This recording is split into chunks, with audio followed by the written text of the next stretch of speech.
இந்த சிக்கன் வறுவலுக்கு சின்ன வெங்காயமும் பூண்டும் தாங்க உயிர்னே சொல்லலாம். அப்படி ஒரு சூப்பரான சிக்கன் வறுவல் பார்க்கலாம். கடாயில் தேவையான அளவுக்கு நல்லெண்ணெய் சேர்த்துட்டு பட்டை, கிராம்பு, ஏலக்காய், அது கூட சோம்பு சேர்த்து நல்லா பொரியட்டும்.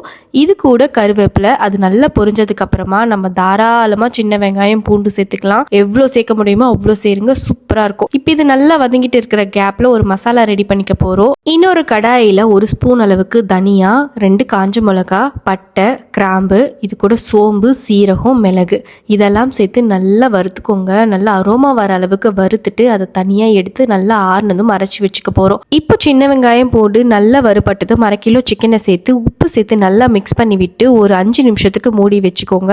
5 நிமிஷம் நல்லா வெந்த சிக்கனோட இஞ்சி பூண்டு பேஸ்ட்டு, மஞ்சள் தூள், கொஞ்சமாக மிளகாய் தூள் சேர்த்து நல்லா பெரட்டி விட்டு திரும்ப அதை நல்லா வேக வச்சு எடுத்துக்கோங்க. சிக்கன் வெந்து தண்ணி எல்லாம் வத்துனதுக்கு அப்புறமா நம்ம அரைச்சி வச்சிருக்க மசாலாவை சேர்த்து நல்லா பெரட்டி விட்டீங்க அப்படின்னா சூப்பரான சிக்கன் வறுவல் ரெடி ஆகிடும். ஃபைனலாக கொத்தமல்லி சேர்த்து கார்னிஷ் பண்ணிக்கோங்க. கண்டிப்பாக இந்த ரெசிபியை ட்ரை பண்ணி பாருங்கள். நீங்கள் எந்த அளவுக்கு சின்ன வெங்காயம் பூண்டு சேர்க்குறீங்களோ அவ்வளோ சூப்பராக இருக்கும் இந்த சிக்கன் வறுவல்.